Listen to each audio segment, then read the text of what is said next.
What's up, everybody? My name is Godzi, and welcome back to another episode of Umineko When They Cry Answers Arc.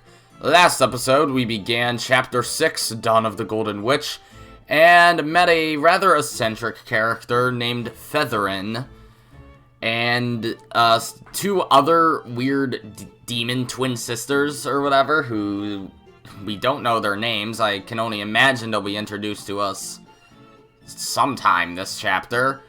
But either way, I kind of gave them the same voice, and I was told that the blue-haired one has a much more masculine voice. I'd assume that doesn't mean like a guy's voice, but a more like rugged voice, I guess. And the orange-haired one is more feminine. So I'll be sure to keep that in mind when those two show up again. But also, you might be able to tell from my voice, I'm a lot better now. My throat is less irritated. I still have a slight cough, but it's really nothing bad. So we're basically back in working order. Hooray! Either way, let's get back into this. At one time, only Beatrice and her fellow witches had gathered in the smoking room to chat. Now, however, an unusually large number of people were present.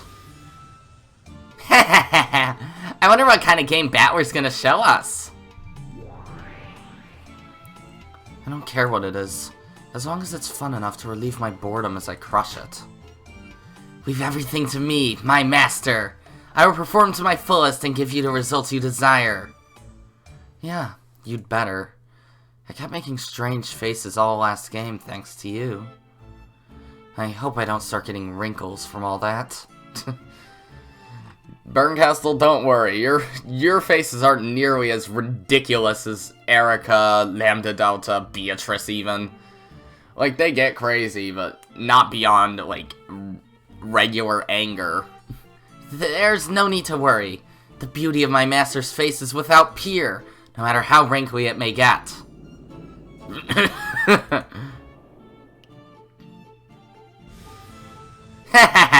It's rare to see Burn in such high spirits. Beto's game board really is something else. How sad it is that the master of this game board is no longer with us. A tiger dies and leaves behind its hide. Looks like Beto died and left behind her game. Even though chess still exists, no one knows the name of the person who invented it. Really? That's interesting. Oh, you're right. Yeah, poor game inventors. Come to think of it, Battler really has kept us waiting, hasn't he? Is he still setting up the 6th game? Gertrude, how long have Lord Battler's preparations progressed? Please, allow me to speak. Know that he will be finished very soon. If he's kept us waiting this long, he must be pretty confident in his plan. He really humiliated me in front of my master last time. I'll defeat him no matter what it takes. And you in particular, make sure you don't screw up again. I will meet the challenge with all of my strength. The previous game master, Lambda Delta, had confirmed that Battler understood everything about Beto's game. However, in order to prove it, Battler would have to run this game by himself and carry it through to completion. Okay?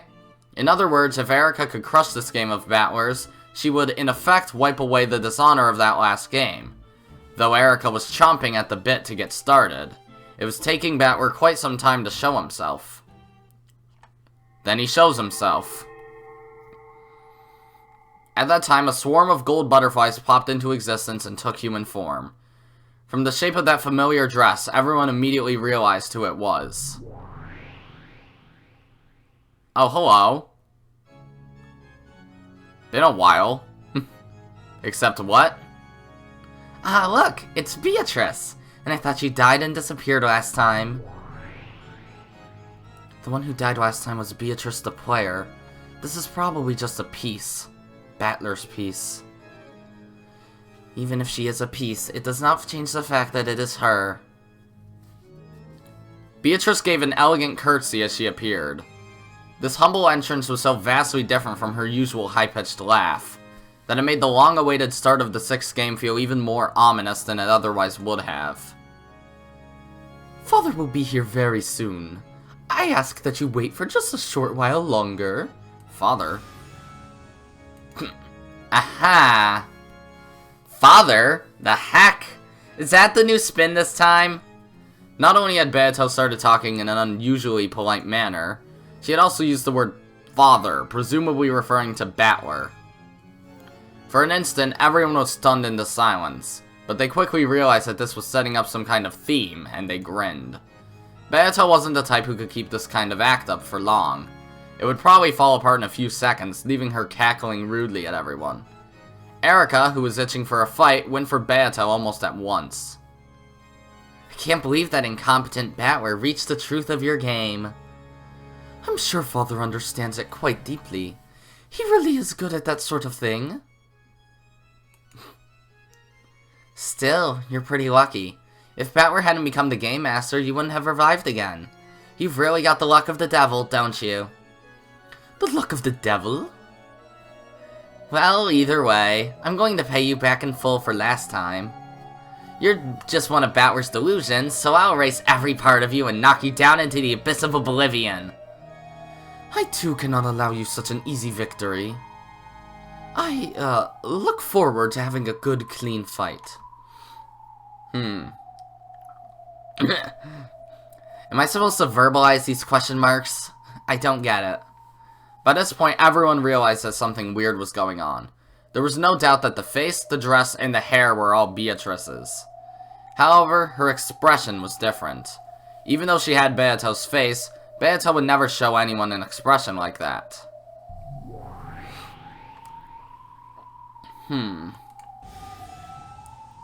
Who are you? There was a heavy silence. Lambda Delta spoke for everyone there. At first, Beato had worn a smiling, yet blank expression. However, when she realized that the mood, had gone suddenly stiff, her expression finally darkened, and she hung her head. Who are you? You appear to be Lady Beatrice, but are you not? Even Delanner was forced to ask, despite the rudeness of the question. That was how much this woman who appeared to be Beato was not. Am I somehow different from the Beatrice everyone was expecting? What are you talking about? Wait a second. Don't tell me you have amnesia or something. That would be weird. I was only born recently, so I have no memories at all. However, I will study hard in order to become the Beatrice you all expect, born recently. I don't know who's talking, so I'll use my regular voice. Actually, probably Battler. Beato, I thought I told you to stay in your room. Yep, it is Battler. Haha, I'm a guessing master. Battler's voice came out of nowhere, except I'm not good at guessing. His tone was very slightly cold. Beato's expression looked like that of a young girl being scolded.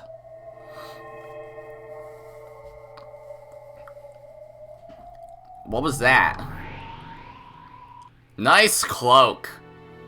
With a swirl of gold butterflies, Battler appeared. His dignified bearing and appearance were fitting for the ruler of this game. However, his expression was gloomy, and his gaze was directed at Beato. Go back to your room. You aren't supposed to be here. I just wanted to help you however I could, Father. Go. To your room. He spoke both softly and forcefully. Battler didn't leave her any room for debate. Why? Beato hung her head and curtsied as she prepared to leave the room. Also... Yes? What is it, Father? My name is Battler. Never call me by a different name again. Yes. Beato melted in a cloud of gold butterflies and disappeared. This was the first part of the tale with Battler as the Game Master. The witches had all assumed that he'd come forward with some flashy, big developments, so this was all completely unexpected to them. Their mouths were still hanging open. This is a pretty weird take on it. Pardon me. Please forget what you saw just now. You're playing dumb, but this is all just part of your plan, isn't it? You're scheming to give us the wrong impression, like another North Wind in the Sun strategy, aren't you? Is there something wrong? Don't worry about it. It has nothing to do with you people. I see. Guess it doesn't matter then. Okay, Battler, start up the new game right away. You've kept us waiting so long, it's gotten totally boring. Sure. Let's start the 6th game. Erica. And you too, Burncastle. This will be my tale, proof that I've reached Beatrice's truth. Lambda Delta. Please watch this game until the end as a former game master.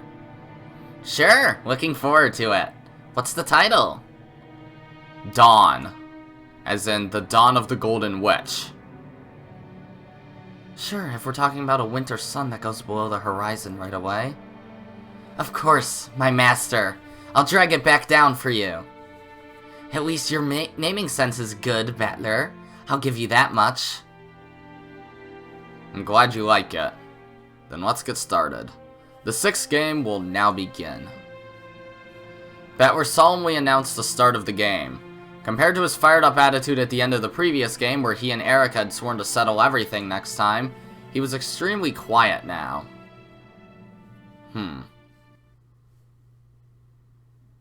Oh, back here.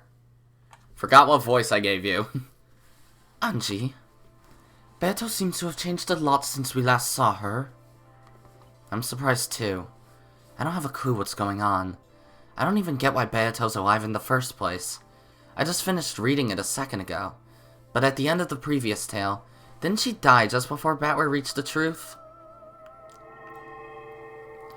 There are 2 kinds of death in this world.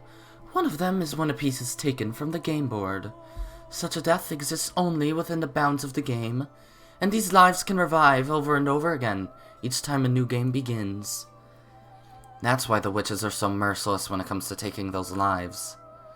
To the witch players, the lives of those characters who appear on the game board are no different from pieces on a chessboard that take other pieces and get taken. After all, these pieces will be set up again when the next game starts. Maria Sakutaro is a prime example of these. Sakutaro is Maria's piece? Yes, that makes sense.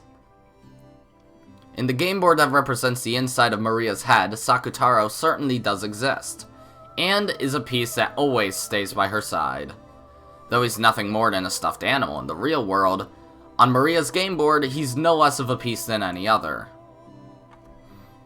But I wonder, if he were a piece in a witch's game, it should be possible to revive him easily, right? But Maria wasn't able to revive Sakutaro in her world. That's because she lost that completely unique stuffed animal that was his vessel. Because of this, the conditions for that piece's existence were violated, and it became impossible to revive him on Maria's game board. The only reason you were able to revive Sakutaro on the game board was because you once again satisfied the conditions for his existence, correct? True. Maria was only unable to revive him because she had lost the stuffed animal that was his vessel. If, like the rest of my family on Beato's game board, she hadn't needed a vessel for him, she would have been able to revive him as often as she wanted. I get it. It makes sense that Sakutaro was Maria's piece. At least as long as his vessel was okay, he could have been revived over and over again. Correct. As long as his vessel is safe, he can be revived over and over again. That's what the life of a piece is like. That's the first kind of death in this world. What's the second? That's the death of beings outside the game board. To continue within the Sakutaro example, this would be like Maria's death. You mean not her death as a piece, but the death of the real Maria, right? Not necessarily. Loss of interest or concern would have the same effect. When Maria outgrows playing with stuffed animals, Maria the game player will die. It's as quick and easy as turning off the switch on a TV when you get bored of it. I see.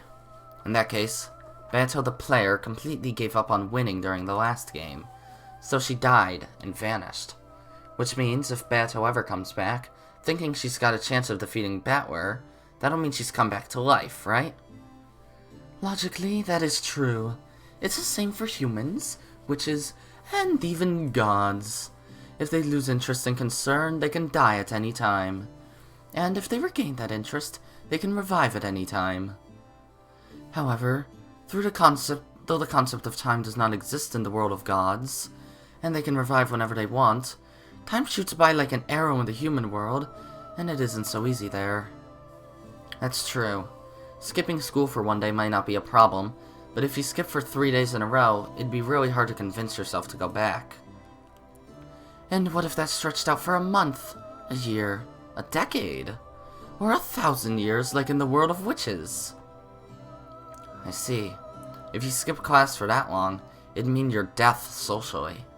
After being dead that long, not only would you be unable to catch up on all you missed in the world at large, you'd also lose any motivation you might have had when you left. So even though you'd be alive, it'd be fair to say that you died once. You would never again be able to regain the self that you once were. It would never come back to life. Beato lost any chance of hope or winning. Even though she knew this, she pretended not to and kept on fighting for many, many games. So Beato will not return. Her hopes were crushed. She spent all of the willpower that she might have used to regain the will to fight. Therefore, that Beatrice will never revive again. That Beato, who just sat around the whole time with empty eyes in the 5th game, must have been her corpse. I see. She managed to remain on the game board despite it all, but then even that corpse was wiped away.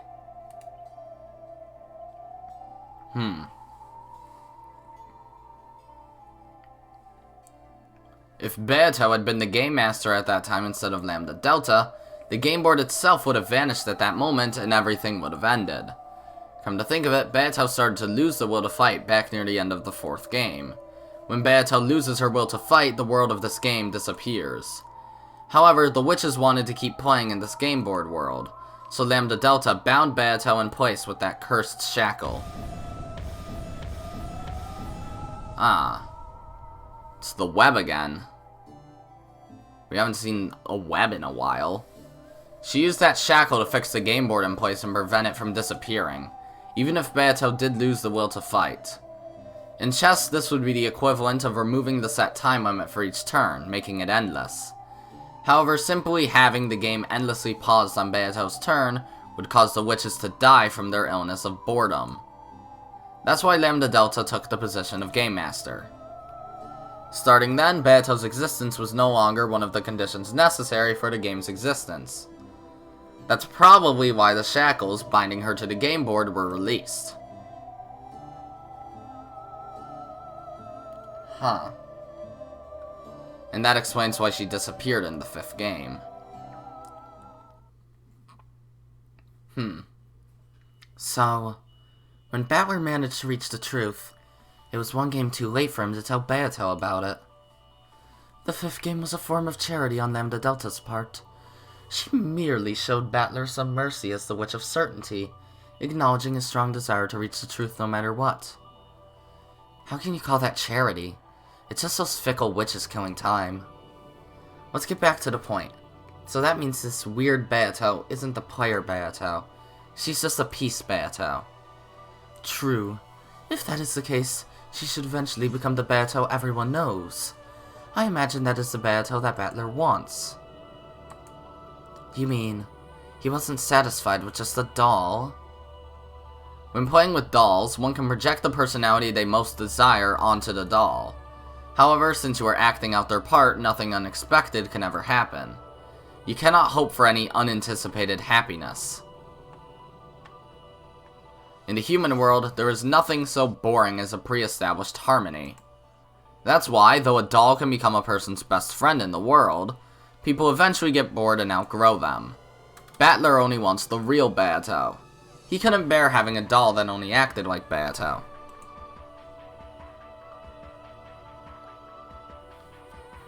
A Beato born as Battler's piece would probably move according to Battler's wishes. Wishes, not witches. That's only natural for a piece. Pieces move however their players tell them to, and they can't do anything else. I see what it is that Battler wants. So what's up with this weird Beato? Battler might be trying to revive Beato in the truest sense. That is the never-dying dream held by children of man. You just used the red to say that wasn't possible. That Beato will never revive. However, that doesn't mean it is impossible for Beato to be born again. Have you forgotten? I believe that Burncastle herself revealed Beato's true form at the end of the first game. Now I remember. She said something about how Beato exists as the incarnation of a rule. Information began to be accumulated based around that rule, and in the end it took the form of the witch known as Beatrice. If that pattern is followed once more, the same Beatrice will be born again, and perhaps one could call that a resurrection. In other words, that weird Beato is Beato as an egg, or maybe a chick. That interpretation is probably accurate. In short, this Beato is a chick who might grow to become that Beato. And that means this pure and lovable kid will eventually grow into that screwed up crazy witch. In other words, that Beato is a baby version of the Beato we all know. So just like how no person is born evil, the newborn Beato isn't evil either. Even though she really is a different person, if you measure her by her root or perhaps her soul, then maybe you really could call this a resurrection. However, this reality can't possibly be easy to accept. Though she may technically be Beato herself, she is also without a doubt a different person. And that way she acts would make anyone feel as though something's out of place. How entertaining. Hearing you read aloud is far from boring. I doubt you even really need someone to read aloud for you. It looks like you already know everything. I only reached that thought because I am engaged in a conversation with you. My thoughts are more numerous than the stars in the sky. I only appear to know everything to a child of man like you. However, without you here, I am nothing but a weak, sickly person without even the power to think. If you just said that in the first place, I would have agreed to read for you a lot more easily. My mood just happened to improve. Don't get an overswelled impression of yourself.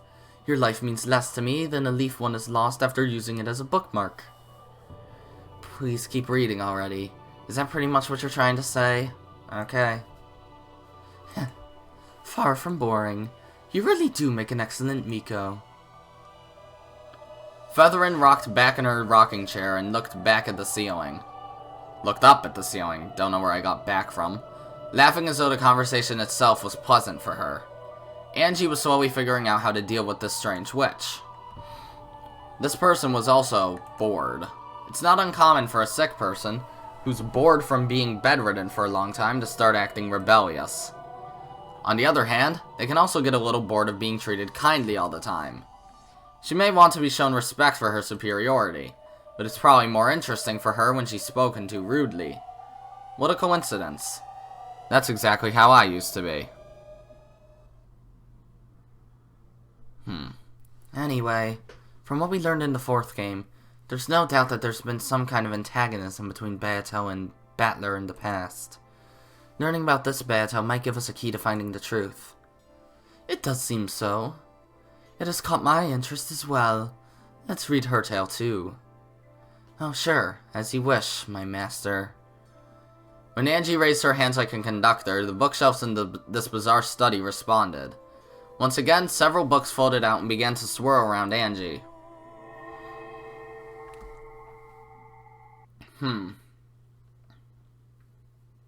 That's the study.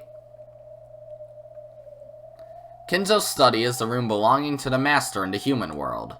So this study in the world of non-humans belonged to the master of the game board, and was a place where he could look down upon the humans. Therefore, one could hardly be blamed for mistaking the imposing, berobed man in the center of the study for Kinzo, if only for a second. But it wasn't Kinzo. This was Battler, the one who had taken up the position of Game Master, becoming the new territory lord of this world. Around Battler was a swirl of glowing fragments, sparkling like the night sky. and on the floor was what appeared to be a red magic circle. To an outsider, it would seem to be nothing more than an incomprehensible geometric shape. But to Battler, who stood at its center, it was the outline for a new tail. A new line grew across the magic circle, following Battler's gaze. Then at the instant it connected with a complicated symbol, the entire magic circle flashed brightly.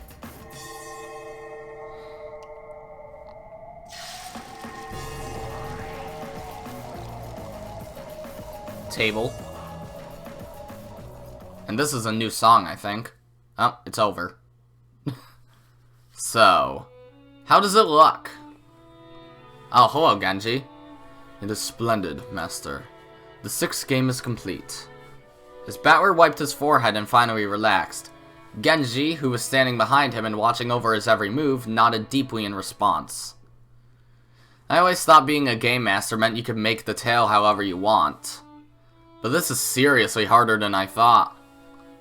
You must write up multiple tales and make the inner and outer sides of the story match. Though truly you have displayed such skill, it is hard to believe that this is your first time. I believe even Erika will be satisfied with this game. Well, hopefully it matches that great detective's tastes. Still, I've gotta honestly respect Bayato now. I can hardly believe that she managed to make tales that complicated and do it so easily. Easily? Far from it. Beatrice also worried and worried, racking her brain over various contradictions each time she created a tale. She was constantly battling with logic errors. Logic errors? That is when the two sides of the tale do not meet, creating a contradiction. When this happens, it becomes a fatal violation of the rules known as a logic error, and the game board will immediately collapse and be destroyed. It is the greatest and worst form of error that the witch side can make, and one which must always be avoided. I see. So, Bayato got close to bumping into those many times in her games? She fought with them every time she created a game. I believe it grew even more difficult for her as you became a more formidable opponent. So, do you think this game I've made is good enough to show Bayato? Yes, of course. Bayato hasn't woken up yet, has she?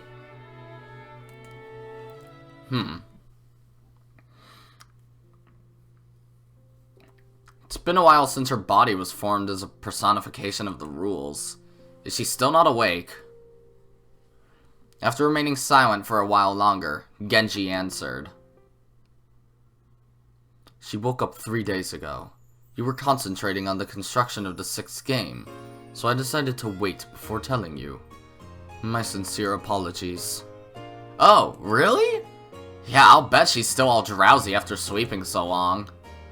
I really wanted to show her my game. No, it's more than that. I have to show her. I need to tell her that I've understood everything.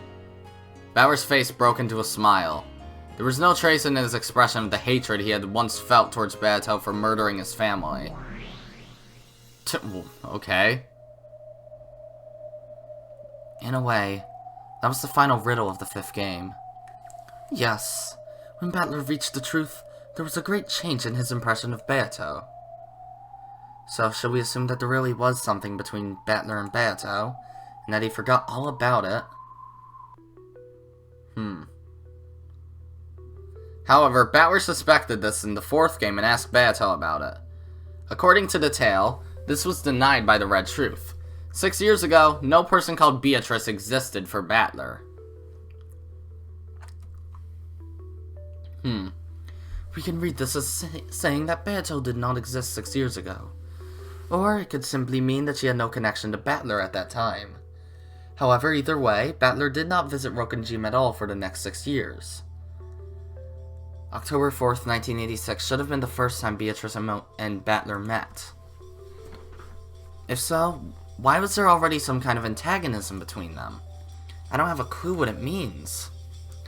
That sin of Ushiromiya Battlers, which Bayato took Battler to task for in the 4th game, might give us a clue. The result of that might have been Beatrice herself. The result? The result of Battler's sin was Bayato? That almost sounds as though Battler created the witch called Beatrice himself. That's odd. Almost as though Beatrice was Battler's piece. Huh? Battler sinned 6 years ago. Because of that sin, people died. The one doing the killing was Beatrice. If you consider the possibility that everything is connected to Battler's sin 6 years ago, then the one who created Beatrice was Battler himself. I thought it sounded almost as though she was Battler's piece. I don't get it.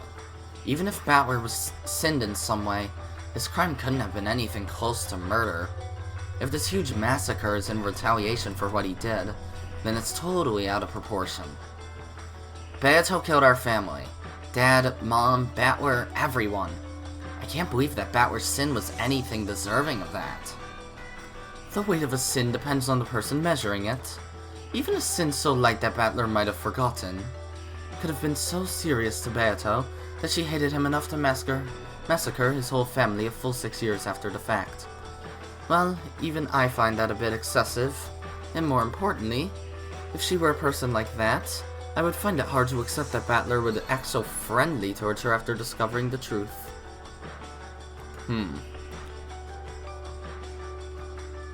Featherin's observation was an interesting one. In a past game, Beato clearly said that Battler's sin 6 years ago was the cause of this 2-day tragedy. I still don't know what kind of sin that was. However, he figured out what it was at the end of the 5th game, and he even apologized to Beato. Even though she was the witch who had massacred his entire family in retaliation for his sin of 6 years previous, Battler apologized to her. Of course, it was the player Battler who apologized, not the piece Battler whose family had been murdered over and over again. But even so, Battler must have remembered something at the end of the last game that made him feel like apologizing.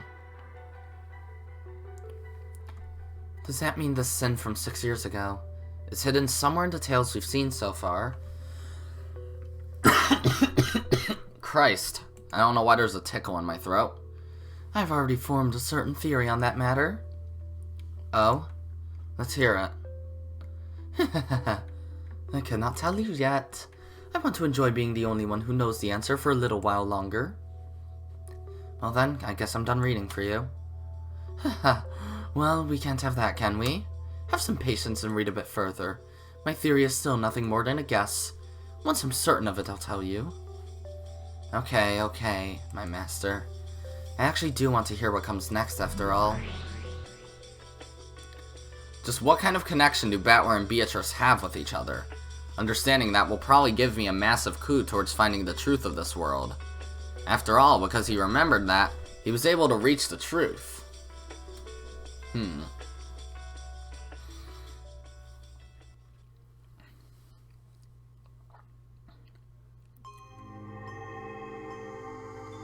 I don't know who's talking. Beatrice! Oh, hello. Welcome, Master. Beatrice is waiting for you. This way, please. This place was a villa set aside for Beatrice's use. It was a sacred site for her only, built so that she could spend her days without being affected by the outside world. My heart began to race. I'm so glad that she was able to revive and that everything's okay. Beato is a personification of the rules. So even though she was destroyed once, it's possible for her to be reborn again. Battler had quickly succeeded in reviving Beato's body, but he'd had trouble summoning her soul back. However, during the time he'd spent immersed in the creation of the 6th game, she had woken up. And this had happened 3 days ago. Oh, okay, so it was Battler. So yeah, my voice worked. I'm a master of guessing, except I'm not. Battler let himself be led into the dining hall. The dining hall had been up for his and Beato's use. It existed so that they could enjoy some black tea while having conversations that were only possible now that he had reached all of the truth. I want to tell her. I want to tell Beato that I found the truth. Battler couldn't hold back his excitement over this miracle he'd been granted. The miracle of Beato waiting for him in the dining hall to hear what he had to say. How is Beatrice? Same as usual? Is she doing well? Oh yes, she is doing quite well. She has been waiting for you all this time, Master. Oh yes. So she's in the dining hall. Is she eating or something? Ah, that's okay. It doesn't matter either way. Ha ha ha! You'll be surprised. Beatrice! When he swung open the doors to the dining hall, Battler was greeted by a wonderful sight. Though the food laid out on the table wasn't particularly sensational, it was arranged beautifully, and a champagne bottle stood there waiting. Then, the person clad in that familiar dress with the beautiful golden hair bowed deeply in greeting. Beatrice, you have my sincerest gratitude for giving me this form. Come on, don't worry about that. I'm so glad, Beato. Battler rushed up to Beato and hugged her tightly, just to make sure her body wasn't just mist or an illusion. I solved your riddle for you, but then, before I could tell you about it, you went and disappeared. I am right here. I will not disappear. It's okay, you can stop talking like that. I'm not going to ask you for anything in return. Anyway, I want to apologize, and I want to talk with you. I don't even know where I should start. You have done nothing that you need to apologize for, Father. I'm just glad to be of service to you. Beato? Beatrice was born for your sake, Father. Please, let me support you. And Father, congratulations on completing the 6th game. I told you, stop talking like that. You're creeping me out. Do you find this style of speech displeasing? Please forgive my rudeness. Well, I don't find it displeasing, but it's not like you. I guess I like the way you usually talk best. Beato smiled vaguely. To Battler, it probably looked as though they were both smiling at the unusual way she was talking. However, Beato's smile literally was vague and uncertain. After all, she didn't know how she was supposed to talk. Anyway, Beato, just what kind of joke is this? Don't tell me that the great Beatrice decided to cook for me. When I heard that you had completed the 6th game, I wanted to see if I could prepare a modest reward to congratulate you. Oh, ho, ho! Beatrice worked really hard to make this. I didn't even need to lend a hand at all. No, I didn't. The food set on the table really was modest and inexpertly made. You could tell by looking at it that Beato, who wasn't particularly skilled with cooking, had given it her all. However, signs of discomfort and irritation were beginning to appear on Battler's face. What's going on here? Well, as she said, Beatrice wishes to congratulate you. Sweat was starting to show up on Kumasawa's forehead. She was also feeling uneasy. When he noticed, Battler realized that it wasn't just his imagination. Beato turned her back to Battler and struck a corkscrew into the champagne bottle. Then she showed it to Battler. Father, congratulations on the completion of the 6th game. In the hopes that you will prove victorious over your longtime rival, Fruto Erica. Pop. When presented with a champagne bottle and a sound like that, anyone would think that the cork had been pulled out. However, it wasn't the cork. It was the bottom of the bottle. What? The high-quality champagne that Beato had procured splashed out all over the floor in her dress. Then, the same sound repeated several more times. Each time, one of the plates of food on the table was knocked into the air. Father, did you find the food displeasing? Who are you? I am Beatrice.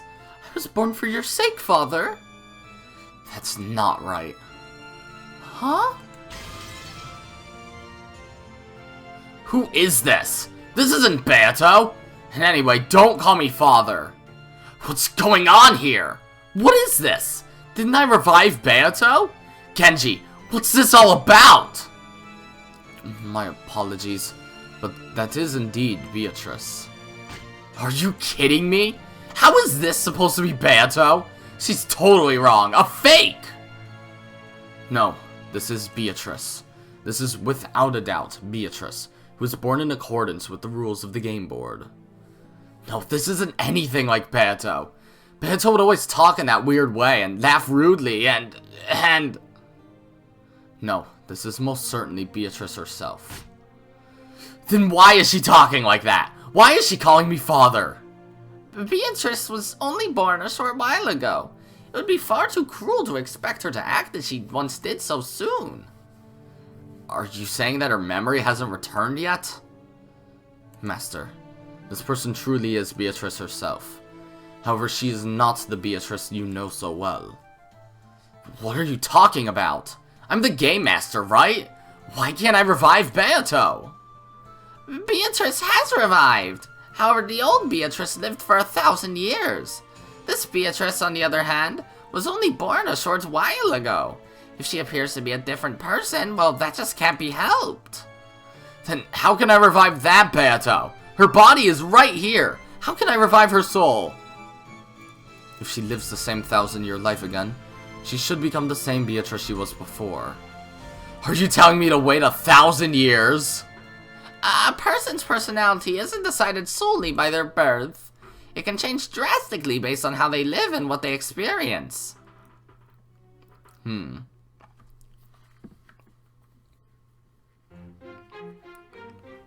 Oh, what? Featherin's back to being Toya again, I guess. Do you understand? Even though she is the same Beato, she is not the same. I get it. Even if you had two of the exact same person, they could change enormously depending on their upbringing. Even though they might both be the same human to start with, their upbringing could change them so much that they effectively become two completely different people. Usually, we use the term person to refer to a person, not their personality. However, since humans recognize the person by their personality, those two might as well be different people from a human perspective. Yeah, we are just in reality now, I guess. That's so true. If that tragedy 12 years ago hadn't happened, this little lady of ours might be a cute girl who could smile without looking weird. That's rude. I'm plenty cute as it is. I understand.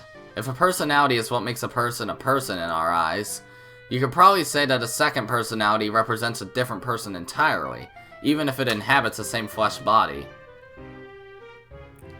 At the very least, I'm a completely different person than I used to be 12 years ago. And if my family had come home 12 years ago, then the Angie that resulted would surely be a completely different person from me. Even a single human can become a different person. In fact, depending on their upbringing and endless possibilities, they can become an endless number of different people. So just because this is Beato, that's no guarantee that she'll become the Beato that Battler knows so well. And on top of that, Beatrice is a witch who lived 1,000 years. People can die and be reborn in just 3 days. 1,000 years is just a huge amount of time. It seems you're quite a skilled reader. For most of my readers, it would be necessary to spend several hundred pages to explain how a single person can become different people depending on their upbringing and time. Don't underestimate your readers. We aren't just reading. We read and we think. If I make 100 people read it, about 90 will be able to. However, only 50 will actually understand what it means, and not even 20 will actually think beyond that. And all I ask is that they think it over a bit. Nothing more than that. However, it seems that you are one of those precious 20 readers. That's why I invited you here, child of man. It was seriously hard to like this Hachijo Toya person. However, though this forgery she had written was still in its first stages, it definitely felt as though it contained something very similar to the tales in those message bottles. Speaking metaphorically, one might call it a scent. An indescribably unique and stern atmosphere, like a stuffy library. The Beatrice who wrote the message bottles and Hachijo Toya are different people. And yet, this is the same scent as that tale. I see. This is why some of those curious witch hunters are so intensely devoted to her. Their keen sense of smell was able to sniff out that familiar scent. Very well then. Please continue reading. There could be nothing more entertaining than watching your face as you glance over the words. That and speaking with you. I guess it's true that writers are always starving for opinions on their works. However, sorry to disappoint you, I don't have time to read all the way through this thick manuscript. More importantly... And yet you have plenty of time. Look at all my clocks! Yeah, they're great. Both the second hand and the pendulum on the ornate clock behind Hachijo had been moving the whole time. However, absolutely no time had passed for a while now. Only about 3 minutes had gone by since the time she had entered the room. See? Time isn't one of your problems. No sort of time will chase you away until you finish reading. Next page, lady. Next page. Amakasa badgered me to turn the page, so I returned to the world of the tale once more. Is Amakasa also reading? Why does her tale have the same sense as Beatrice's, I wonder? Is it because she actually has reached the truth, as she claims? Does this mean that anyone who knows the truth could create an endless number of message bottles? Is that how the Catbox world works?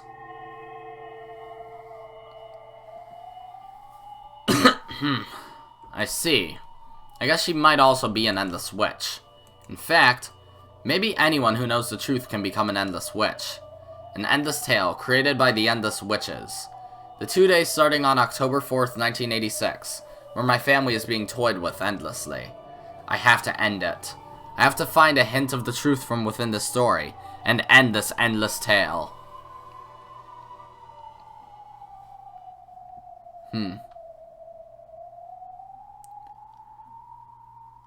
What do you think, Beato? How's the 6th game I've made?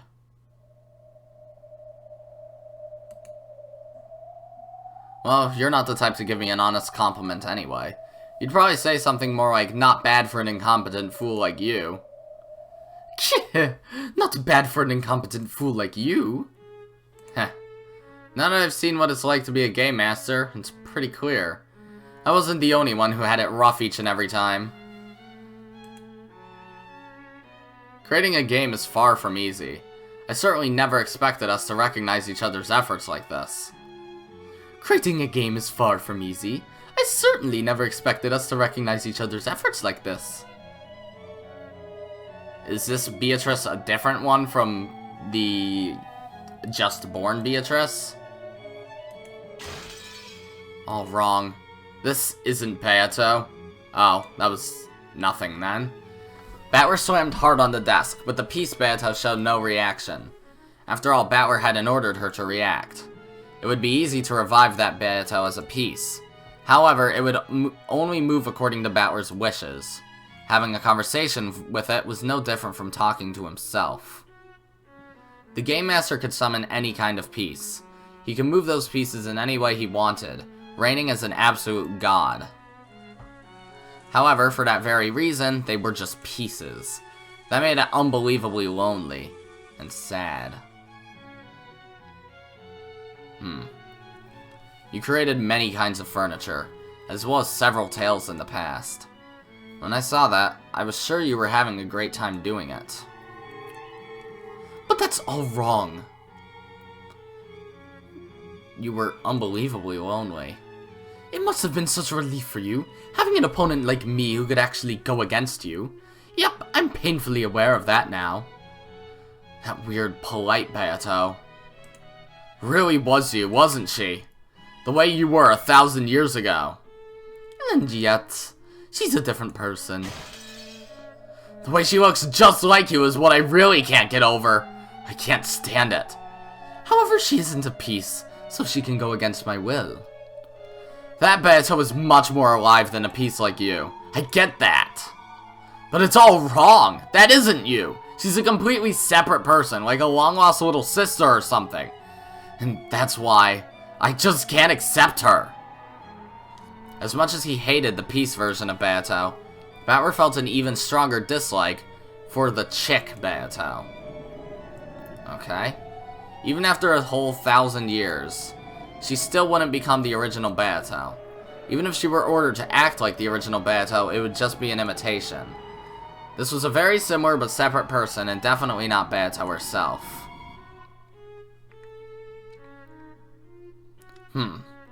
So, in the previous game, Beato really did disappear for all eternity. Even after becoming the Game Master, there was no way to revive her. Laugh. Laugh at how pathetic I am.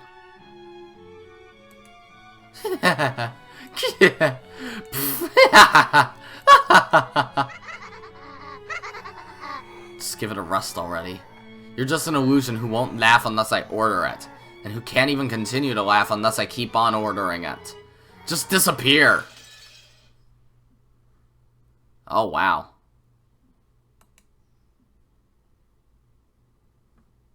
That was a very abrupt ending to that part. We only have 50 minutes, but do I keep going?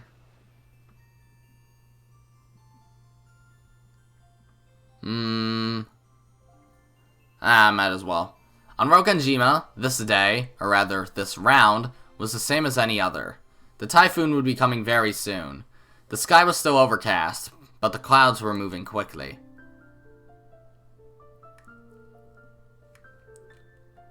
Oh, hello, Natsuhi. Hello, Genji.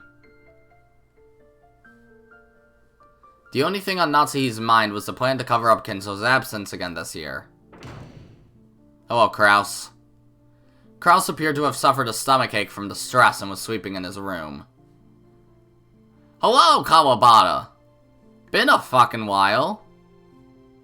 Jessica and Kumasawa had left in a boat to go shopping and greet the incoming relatives on Nijima.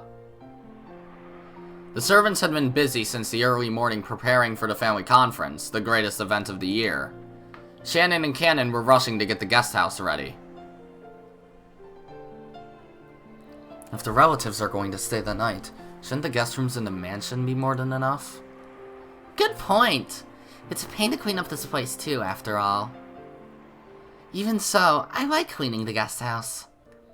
Yeah, it's nice and quiet without Madam and all the annoying servants. Shannon smiled wryly as she performed a detailed examination of the guest room. Did we forget to clean anything? Did we need to restock anything? She diligently gave the room one final check over. You checked everything thoroughly last night too, didn't you? You really are dedicated. It's days like this that you tend to get pranked if you're careless. You can never find important things when you need them, and things that were supposed to be closed turn out to be open. That's because you're too careless. You don't pay attention while you work. I guess that's why you're helping me check. Thanks! There's nothing to thank me for. If you were a bit more alert, I wouldn't have to help at all. Haha. But you actually just want to be with me, right? You're such a kid. That's not it at all. It's all because you've been so ecstatic about George lately. You're messing up so much, I can't let you out of my sight. Haha. Kanon, let's chat a bit. We can't do that now. We're working. You keep making fun of me and George. But how's it going between you and Jessica? Nothing's going on in particular. If you have time to ask about that, let's just finish this. Kanon had very obviously been trying to change the subject. Shannon had then snuck up behind him and pushed him down onto the bed. Okay. So why did you turn down my lady when she asked you to go with her to welcome the relatives? Because I have work to do. Liar. You don't actually have any work at all. Shannon and Kanon had switched roles. Normally, Kanon was the one in control, but when it came to romance, it was the opposite. As Shannon had said, Jessica and Kanon were supposed to have been the ones to go greet the relatives at the harbor on Nijima. However, Kanon had suddenly claimed that he had work to do, so Kumasawa had gone instead. Kanon didn't have any work to do. Shannon knew this. My lady told me, despite what happened after the cultural festival, she really does like you, Kanon. Even though I'm furniture. That's right, and I'm furniture too. But despite that, you're in love with a human, even though you can't do that. You think so? Maybe we're furniture. Just because we take that for granted. I don't have any special feelings for Milady Jessica. I only think of her as the daughter of the family we serve. Really? Really.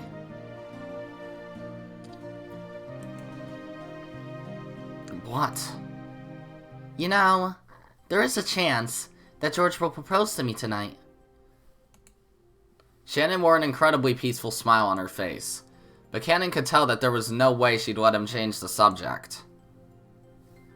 Kanon realized that she must have made him help out here in the guest house in order to talk to him about this, and he clicked his tongue softly. You really think you can marry a human, even though you're furniture? I think I can. It won't work. Why not? That dream future that George has imagined for you two is something you can never give him. Well... We aren't humans. We're furniture, inferior to them. George only thinks that you're human. Well, that is true, but... I'm impressed that you managed to keep him fooled this long. Do you really think you can keep tricking him like that forever? Even though you still haven't been able to tell him that you're furniture? Being furniture or being human has nothing to do with this. I believe that George will accept everything about me. And yet you don't have the courage to check and make sure. You know what? I think I'll accept his proposal. As Shannon looked up at the ceiling, she spoke of the imagined future that she and George would create. Though some anxiety over the future appeared on her face, so did the joy of knowing what it was like to live with love. As Kanon watched this vivid dream he was being shown, he knew that none of his words would reach Shannon anymore. You can just do what you want. Once you've said you'll do something, you can be incredibly stubborn. Yep, I want to live life my own way. I'd like to stop being afraid over who's furniture and who's a human.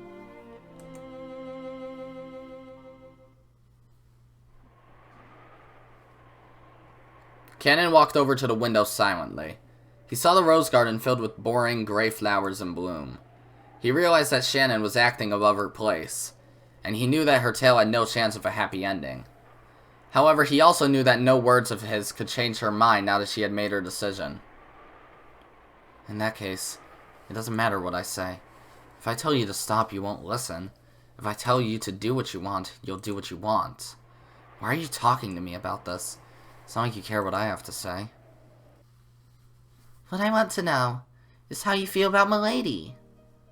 I have nothing to do with the two of you. Do you really feel absolutely nothing for Milady? No, I don't.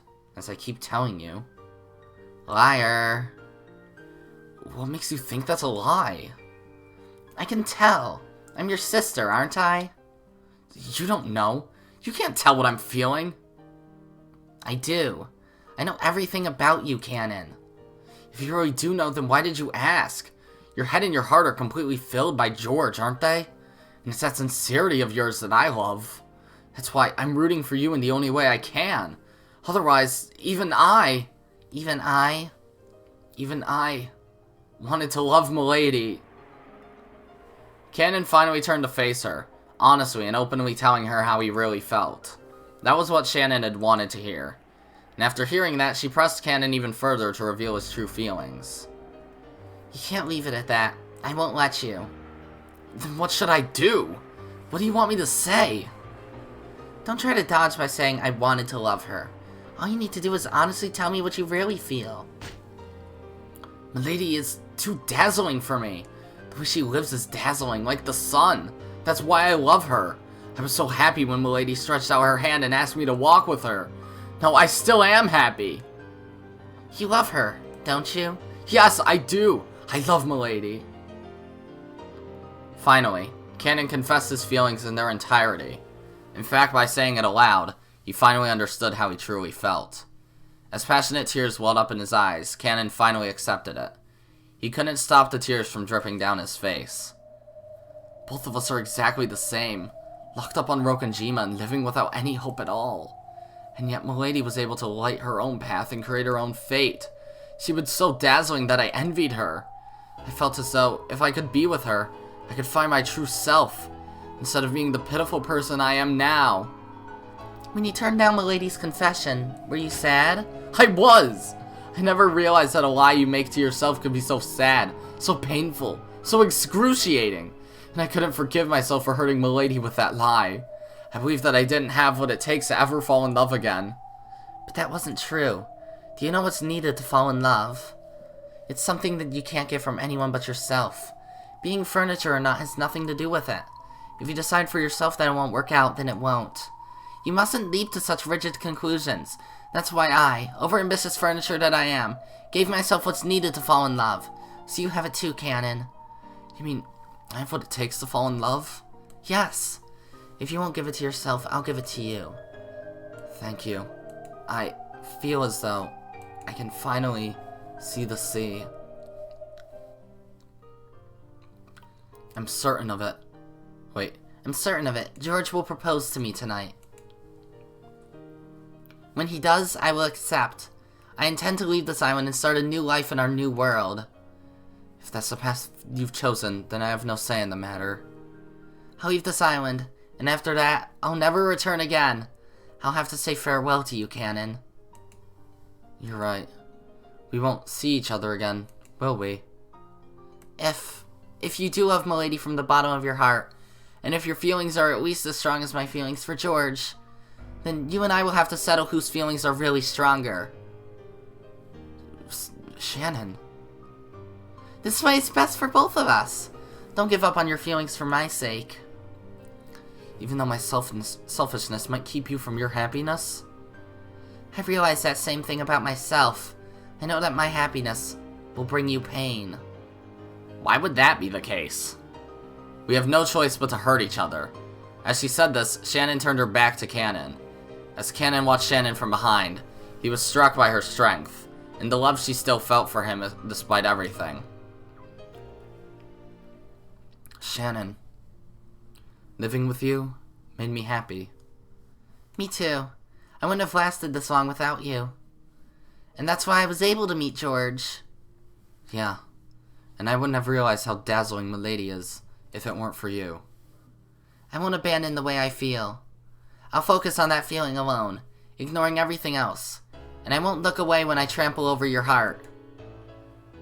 Me too. I won't use you as an excuse to hide the way I really feel. Whether my love bears fruit or yours does, we'll both support the victor. Yes, I promise. And if I win, I will love Milady and treasure you. Thank you. But if I win, I'll forget you and this island and leave this place forever. Yes. Whichever of us wins, that person will pursue their love with all they've got. Even if they know that love will be unrequited. Yes. After all, by now... We are not furniture.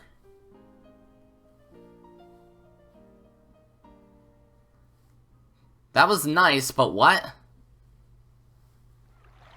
Why is it that either of them... Oh, achievement unlocked, welcome them to Rokenjima. Okay. But, why in the hell would their feelings for George or Jessica hurt the other? That doesn't make any sense. Like,